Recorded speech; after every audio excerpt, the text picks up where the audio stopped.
Naam, karibu sana mwana michezo, tuweze kuzungumza mambo mbalimbali yanayokuwa yakihusiana na michezo na burudani. Kama bado hauja subscribe, fanya hivyo kwanza kupata taarifa mbalimbali zinazokuwa zikihusiana na michezo na burudani. Na ripoti kutokea hapa katika vijiwe vya Mwembe Yanga jijini Dar es Salaam. Na mbele yangu niko na Mnandi wa Simba Sports Club. Ndugu yangu uko poa? Mimi namshukuru Mwenyezi Mungu mwingi wa rehema, ananijalia pumzi, niko salama. Sijui kwa upande wako.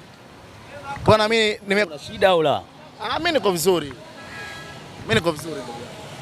Kama uko vizuri haina shida. Mimi naamini tunajua taarifa ambayo imetokea siku ya jana. Kila mmoja anafahamu. Kwa hiyo unaweza ukanipa kiundani kidogo alafu na mimi nikatia maoni yangu kwenye ile taarifa ambayo imetoka kwa viongozi wetu jana ambao walikuwa na press. Kabla sijataka kwenda kwa viongozi, ni kuhakikishia kwamba usalama upo. Maana mashabiki wa Simba saizi mnaogopa. Sio kwa mimi. Mimi toka nimeanza hii michakato yangu toka mwishoni mwa msimu mpaka sasa, nishatumia yale maneno magumu kwa dini yangu ya Kiislamu. Nishawahi kusema kabisa kullu nafsi dhalika al-mauti. Na maana kila nafsi lazima itaonja mauti. Kwa hiyo siwezi kuogopa kicho kitu. Sawa eh? Siwezi kuogopa hicho kitu. Kwa hiyo mimi nitasimama na kuzungumza kile ambaye naona mimi kinafaa. Kwa hiyo siwezi kumwogopa yoyote. Nitamheshimu tu. Bwana, jana majira ya saa 12:30 moja kasorobo hivi, mnyama Simba Lunyasi akamtangaza kocha Steven Bakri, ndiye kocha mkuu wa klabu ya soka ya Simba Sports Club. Mnasemaje wana Simba? Huyo Steven Bakri, Steven nani? Mimi binafsi ni kocha mzuri. Ukiangalia CV yake imejaa, pia ni kocha mzuri na ametoka Stellenbosch, amekaa pale takriban misimu minne. Na msimu huu ulioisha ambaye aliwafikisha hatua ya nusu finali ya kombe la shirikisho barani Afrika. Kwa hiyo naamini sio kocha mbaya, ni kocha mzuri, lakini binafsi kwa Simba yetu ajiandae kuja na kile kibegi kidogo cha kuwekea laptop. Kwa hali ambayo ipo Simba kwa sasa ni sawa sawa na bahari ambayo imechafuka. Kwa hiyo ajiandae kuja na kibegi kidogo. Asije na begi kubwa, atapata shida jinsi ya kusafirisha kwenda Terminal 3. Ndugu yangu. Nisikilize mimi. Aje na kibegi kidogo kwa ajili ya kuwekea zile nguo zake. Asije na nguo nyingi. Aje kutesti zali. Likitiki basi akachukua na mabegi yake mengine aje kuendelea kufanya kazi Simba Sports. Lakini bahari ikichafuka basi atasafiri kurudi kwake alikotoka. Kwani hata huyu aliondoka pia alitamani kuendelea na Simba, lakini kwa sababu mipango ndani haiko sawa, ameondoka Simba. Bila mwenyewe kutarajia, pendepo ungemwacha kule angekuepo, angeendelea kuwa maisha kwenye timu yake. Lakini leo kaletwa Simba na hatuko naye tena Simba, sasa anaenda kutafuta timu nyingine. Timu alikotoka maki washatafuta kocha mwingine, hawezi kukaa muda wote bila kocha. Kwa hiyo naamini na huyu Steven Bakri ajiandae kuja na laptop, kibegi kidogo. Asibebe begi kubwa, atapata shida. Simba bado hali si shwari. Sababu ukiangalia press ya jana, ukifuatilia vinavyozungumzwa pale, unapata majibu kwamba Simba hali bado si shwari. Simba hali bado si shwari.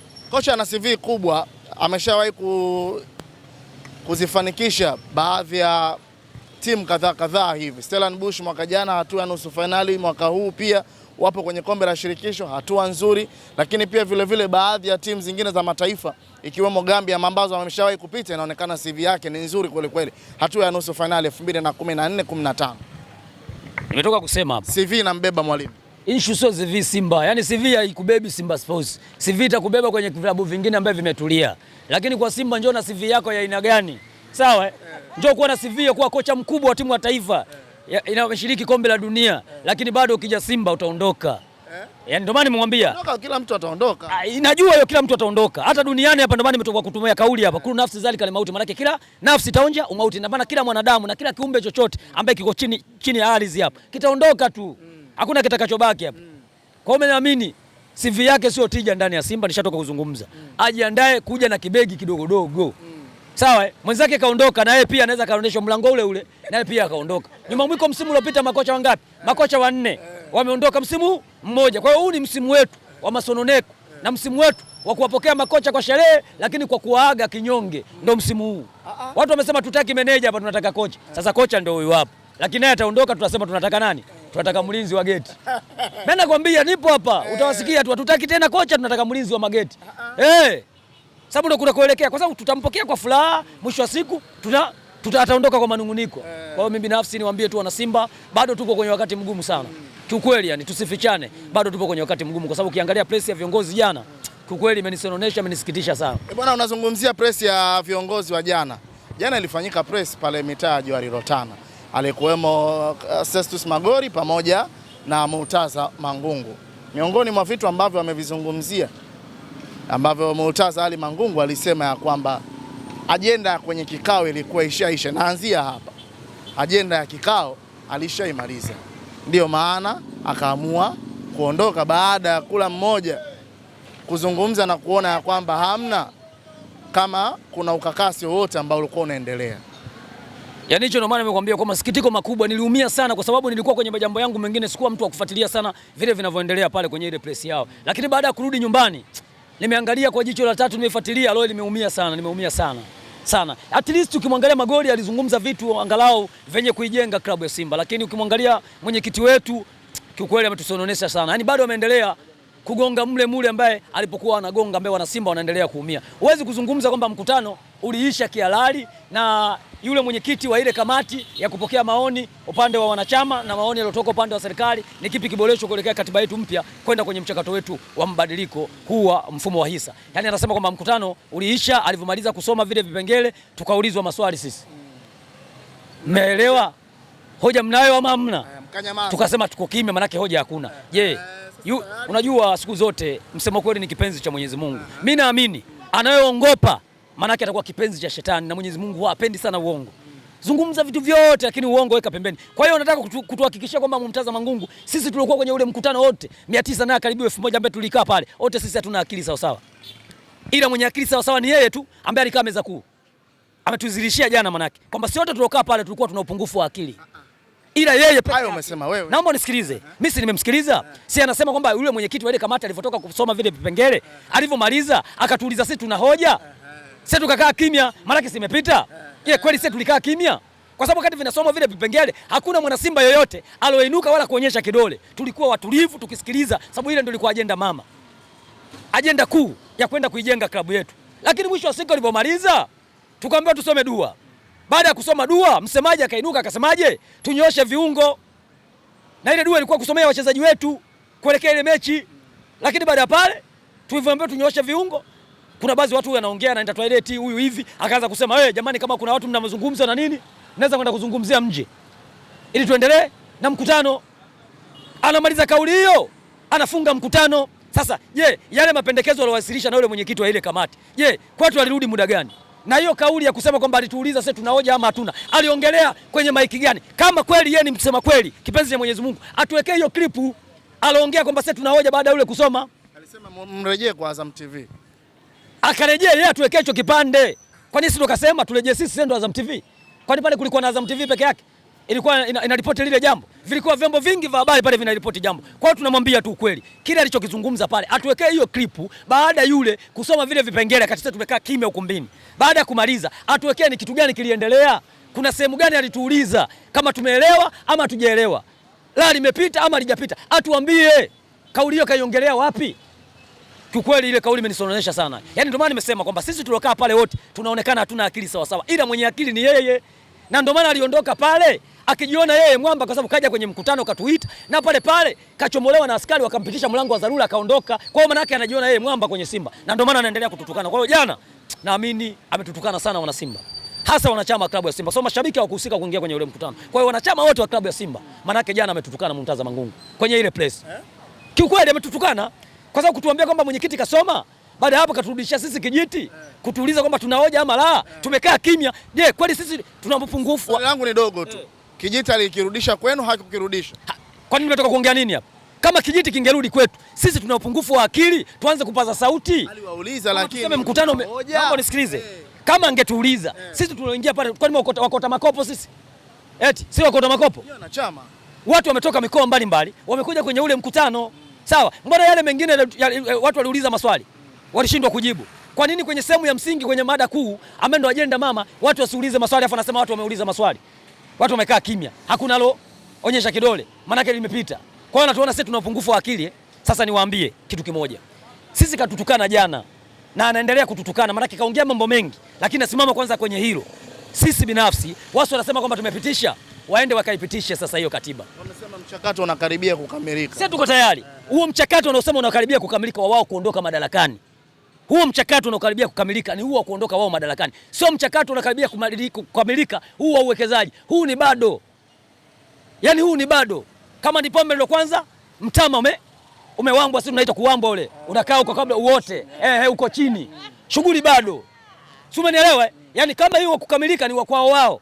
Lakini sio swala la uwekezaji. Tumwambie kabisa sisi tuna akili timamu. Tuna akili timamu, hatuna upungufu wa akili. Hadi mwanachama anatoka pale anapaza sauti kwamba Mangungu tutoroka hapa. Mkutano umeisha kiuni. Afu leo anakuja nakaa kwenye press anaongea utoto kama ule. Ule ni utoto. Sisi sio machizi, sisi tuna akili. Kwa sababu tunakaa kwenye kipaza tunaongea, itafika mapindi anachokitaka yeye kitafanyika. Sikatoe mikwala pale. Kwamba wanaonitishia, siji na nini nitadili nayo. Aanze kudili na mimi. Si amesema unamtishia, atadili nayo, aanze kudili na mimi. Mimi niko tayari aanze kudili na mimi. Alafu nitamuuliza, hicho anachokitaka yeye tutapambana. Iwe mvua, iwe jua, anachokitaka yeye tutapambana. Asituone sisi watoto. Unakaa kwenye press ya timu kubwa unaongea utoto. Na ndio maana engineer alitudhalilisha kule Doha Katari. Ile alikuwa na haki ya kutuambia vile kule. Lakini yeye Magoli ya kusema kwamba engineer hawajadhalilisha kwa sababu hawakuitaja Simba. Kwa hiyo ile clip iliyowekwa pale ya mashabiki na wanachama klabu gani? Neno Simba haikutajwa. Kwani mpaka utaje neno? Kuna kutaja afu kuna vitendo, vile ni vitendo. Si umenielewa? Yeye alionyesha vitendo. Kuna mtu aongee chochote akiwa anakuonyesha vitendo. Nyumbani kwangu sikutaki akisiongee kwa kinywa changu. Nitakuonyesha vitendo ndani, nitakufungulia mziki mpaka saa 8 usiku. Maana usilale. Hivi sabufa ile mpaka inatikisa bati kule juu utalala. Mwisho wa siku wewe utaama tu. Nyumba si yangu, wewe utaama. Kwa hiyo watu wanakuonyesha vitendo. Kwa hiyo alichofanya engineer kaonyesha vitendo. Hawezi kutaja Simba kwa sababu ameenda shule. Yule sio mpungufu wa akili, ameonyesha vitendo. Sasa kama viongozi lazima msimame kwenye lile. Na ndio ilikuwa ajenda mama kwa jana kwenye ile press nilivyokuwa naona mimi. Issue ya kuzungumzia kubwa ilikuwa ile kwa sababu ameenda kuizalisha taasisi kule. Fasta tu kwamba sisi kama klabu tunasimama sasa kulichukulia hatua hili. Mtu anasema kwamba hajatajwa klabu. Lakini pia amepewa onyo.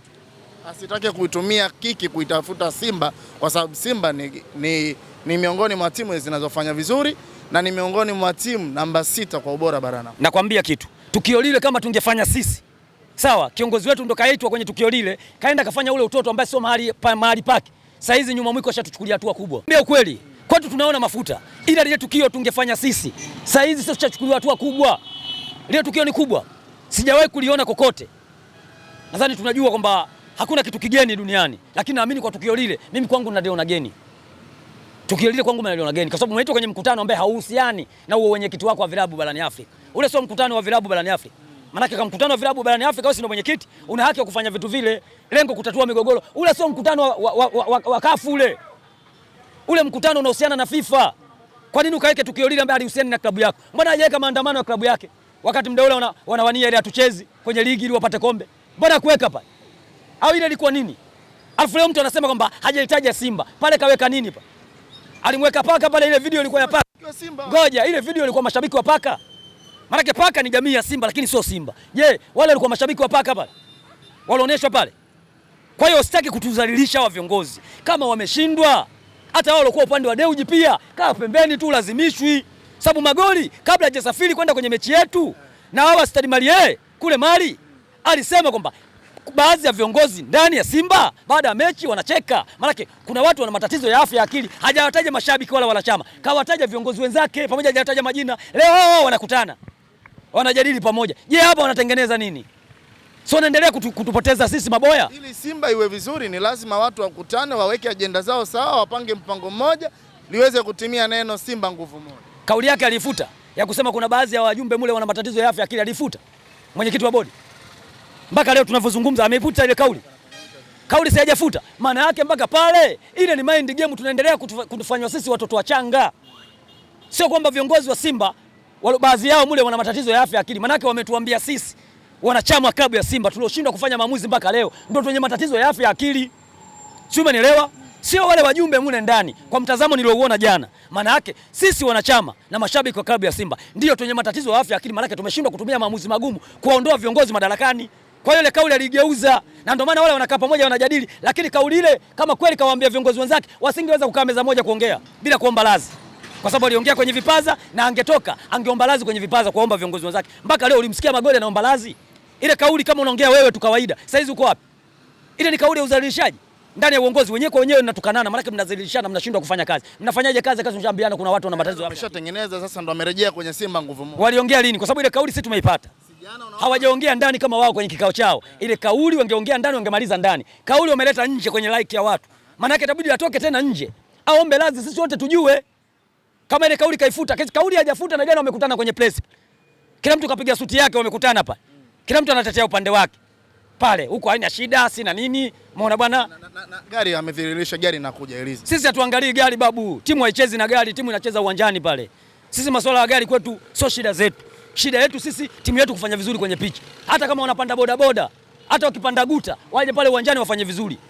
Yaani ukiona timu inasifiwa, haisifiwi kuwa na gari nzuri. Azamu wana gari nzuri, wanafanya vizuri. Wanafanya vizuri. Kwenye nini? Kwenye michuano ya kimataifa. Kwani gari lile wamenunua msimu huu? Toka msimu uliopita lipo, msimu nyuma yake lipo. Je, walifanya vizuri kwenye ligi? Gari si wanalo. Kama wanashika nafasi, walikuwa wanapata nafasi ya kushiriki kimataifa. Hicho sio nafasi ya kushiriki kimataifa. Zingekuwa nafasi mbili wangeenda. Msimu huu wangeenda, ukiacha msimu uliopita. Kwa hiyo binafsi tutidanganyane kwenye chombo cha usafiri. Timu bora ninayofanya vizuri kwenye pichi. Sio kuwa na maduka mengi huko ya kufanya biashara mjini. Sio timu bora. Timu bora ni ile inayofanya vizuri kwenye pichi. Ukizungumza timu zenye uwekezaji mzuri utaambiwa Manchester United. Na ndio unakuta timu ambayo yenye thamani kubwa na yenye basi na yenye gharama kubwa, lakini ndio timu ambayo haifanyi vizuri kwenye pichi. Kwa hiyo kwenye pichi ndio kwenye toa majibu, sio kuwa na miundombinu mizuri. Hiyo sio sababu. Kwa hiyo usitudanganye habari ya basi. Sisi hatupo kwa ajili ya basi hapa. Tupo hapa kwa ajili ya Simba yetu kufanya vizuri. Kwa hiyo kauli za Murtaza Mangungu kusema kwamba kuna watu sijui kwamba wakikutaja si wakikutishia amani utawachukulia hatua. Ushapeleka watu Central, ushapeleka watu Chang'ombe, ushapeleka watu pale Kigogo pale. Hapo, Kigogo hapo. Shawe kuwapeleka watu kuwaweka ndani. Sasa huu muda sasa wa kutuambia kwamba sisi ndo tuna shida. Sasa muda sasa umefika. Kama sisi tulikuwa wapumbavu tulikuwa kwenye mkutano, tumeshindwa kuelewa kilichofanyika pale. Tunatoka pale tunakulaumu wewe kwamba sisi umezima taa umekimbia. Sisi hatuna akili. Sasa wewe endelea hivyo hivyo kutujibu kwamba sisi hatuna akili. Lakini naamini kama wanachama kwenye hili tutalichukulia serious lilozungumzwa jana. Huyu unatakiwa tumchukulie hatua kabla tujaenda kwenye uchaguzi. Anaendelea kututukanisha. Sasa mnasubiri tu muda ufike wa kwake. Hicho sio kusubiri muda, wakati unasubiri muda unaendelea kuumia. Ziba ufa, usisubiri kujenga ukuta. Huu muda uliobaki unaona mdogo lakini ni mkubwa huu. Kikao lini? Bado. Januari. Bado nimekwambia bado. Sawa? Bado. Yaani huko unapaona mbali sana. Leo na Januari ni siku 10 tu hapa zimebaki. Wewe hata siku moja tu ni nyingi. Kulala na kuamka ni mbali. Kesho tutasikia mimi tayari nishabadilishwa jina. Sio Mnandi Junior tu, nitaitwa marehemu Mnandi. Tayari nimeshaondoka. Yaani kulala tu na kuamka ni mbali. Kwa hiyo kama linawezekana leo lifanywe leo. Lisisubiriwe si tarehe 1 wala tarehe 11. Kisha kilichofanyika na viongozi wetu mule ndani sio sahihi. Huwezi kuongea vitu ambavyo havipo. Yaani watu wamepitisha. Wameulizwa hawana hoja, wamekaa kimya. Kweli? Yaani sisi wote hatuna uelewa. Sasa hapa wanachama ndo tuamke kweli. Sio mara tusomea alubadili. Hasa alubadili ya nini sasa? Mtu anaongea utoto kama ule alubadili ya nini? Nijibu wewe, alubadili ya nini utoto kama ule aliongea jana? Wewe unataka alubadili ya nini? Kawataja wengine sio wanapika pilau, wengine sio wanauza vitunguu Kariakoo. Sasa ile maana yake nini? Kwa hiyo mimi kama nikiuza nyanya, nikiuza embe, kwa hiyo sina haki kwenye klabu ya Simba kuizungumzia klabu yangu. Eti mpaka niwe mfanyabiashara mkubwa ndio nitakuwa na haki na klabu yangu, si ndio maana yake? Ile maana yake nini? Si dharau. Sasa unataka alubadili ya nini? Na kati mtu anataja mpaka wauza vitunguu. Ile maana yake nini? Kwa hiyo kama wana Simba, huu ni muda wa kuamka na kumchukulia hatua Murtaza Mangungu haraka sana. Huyu Magoli hata kama ataongea kitu tofauti, sawa, hajaongea kitu positive, kaongea negative, sisi sio shida zetu kwa sababu hajachaguliwa na wanachama. Sisi tunataka viongozi waliokuwa imara ndio watafanyia kazi upande wa Mohamed Dewji. Na ndio tunachokipigania kila siku, tupate viongozi imara upande wetu ili wasimamie huu mchakato, wasimamie uongozi ambao unafanya vibaya kama utatoka upande wa pili. Tuwajue ili watoke ndani ya Simba, Simba ikae salama. Kwa kumalizia, hao viongozi ambao wako kwa upande wa mwekezaji sio viongozi ambao wataenda kuwafikisha katika nchi yenu ya ahadi ambayo mnaiona. Sina maana kwamba sio viongozi ambao wataenda kutufikisha nchi ya ahadi, kwa sababu Mohamed Dewji jopo lake lote alivunja. Hao wote unaoona kule ndio watu ambao tulisafiri nao katika miaka minne ile, baki tunafanya vizuri. Au kina Magoli alikuwa CEO kipindi kile kabla ya Senzo, kabla kuja Babla. Yeye ndo alikuwa CEO wa muda. Baada ya hapo muda wake umeisha, akamwachia nafasi Senzo, katoka Senzo kaja Babla. Hilo tunafahamu. Lakini baadaye karudi kwa mjumbe wa bodi, mwenyekiti wa bodi huko kwa Mo. Alikuwa mjumbe kikaja kuwa mwenyekiti wa bodi kwenye bodi yake Mo. Kwa hiyo maana yake ni mtu ambaye anamwamini, ni mtu ambaye hata sisi wana Simba tunajua kafanya kazi na sisi vizuri. Mimi huko sina shida napo. Kama umenielewa vizuri, mimi upande wake huko sina shida napo. Kuwe na shida huko sasa tujadili saa hizi. Tunadili na huku kwetu. Tukimaliza huku kwetu tumeweka watu sahihi. Watatoa tu shida ya watu wa kule. Basi mimi nafikiri tusubiri Januari ili aondoke. Ile Januari mbali kwa sababu haya maneno aliongea jana ametutukana, ametudhalilisha wana Simba. Hivi kuambia watu kwamba pale wameulizwa kuna maswali, hakuna, watu wako kimya. Sasa unasemaje mkutano haujaisha? Eti wanasema watu wamezima taa. Na kati mle tulikuwa tunatumia generator. Ni uongo, umeme umekatika wapi? Yaani yeye alichokisema baada ya kuona vile, namnukuu Mangungu, baada ya kuona vile kikao kimeisha, mara ya kwanza walikataa kutumia umeme kwa sababu walikuwa wanasema kwamba umeme usije ukawa umekatika, wakashindwa kumalizia kikao chao, wakaomba washe generator. Baada ya nyewe kuonekana mko kimya, wakaamua kuzima, waendelee kutumia umeme wa kawaida. Sasa kilichomfanya yeye atafute mlango wa kutokea nini? Sasa kikao kimeisha. Kilichomfanya atafute mlango wa kutokea ni nini? Kikao kimeisha. Ipo pale. Kashajua ile milango yote na wadau. Pale kupita siwezi. Kwako anatafuta mlango gani hapa mimi nitokee? Yaani kuzimwa zile taa, yeye apate mlango wa kutokea. Lakini watu walimbananisha. Askari ndio wakamtoa wakampitisha mlango wa dharura kwa sababu nilikuwepo, sisimuliwi. Tofauti na mtu aliyokuwa nje anasumuliwa. Mimi nilikuwepo. Hichi anachokiongea mimi nakikataa hapa leo kwa sababu nilikuwepo ukumbini. Na nilitulia nilikuwa nasikiliza kinachosomwa pale. Leo anasemaje watu wamepitisha. Kwa hiyo maana yake ni kutuzalilisha wana Simba. Kwa hiyo tusihangaike na albadili. Huyu mtu ni kumchukulia hatua mara moja. Huyu atakiwa ashtakiwe ndio kuliko baki. Huyu ndio anatakiwa ashtakiwe moja kwa moja. Katiba inasema hivi. Katiba ameshaivunja. Kwani katiba gani iliyomuongoza kuwapeleka watu polisi? Kuna kipengele mle kinasema kwenye katiba mtu akisema ukweli kuhusu klabu yake mpeleke polisi. Sasa nyinyi mnamshtaki kwa kipi? Kwani yale tushtaki kwa kipi? Kutuzalilisha. Siku ya jana anaitisha press ya klabu ile. Alafu anaenda kutuzalilisha sisi wanachama tuko pale wote. Amewataja jina. Kwani akisema kwamba wamekaa kimya kamwambia nani? Kaniambia mimi. Sikatuambia wanachama wote tuko ukumbini. Watu walipaza sauti pale.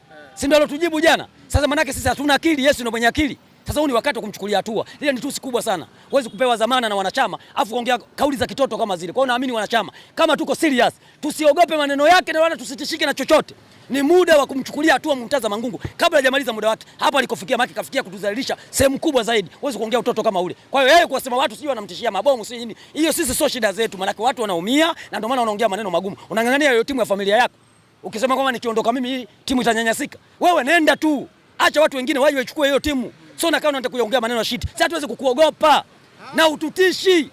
Tumia pesa zako, tumia nini? Ukimkamata mwana Simba kumpeleka ndani, wewe umekamata Simba hasa mimi. Sawa, hao wengine unawatishatisha, najua mnafahamiana huko. Mimi na wewe from nowhere tumekutana tu kwenye kampeni yako 2021 Mlandizi pale na nimekutwanga maswali yangu Mlandizi na umefeli kwenye kazi yako nilichokwambia pale, majibu ndio haya yanayoendelea. Kwa hiyo wewe nitafute mimi. Ama nilikuuliza maswali kuelekea kwenye uongozi wako wa kwanza 2021 wewe na Juma Mkamia. Nitafute mimi hapa. Nikamate niweke pale. Ili tujibie nao. Ushadili na watu wangapi? Ulichofanikiwa nini? Sasa muda wa kudili na wewe umefika. Shukrani sana. Asante sana.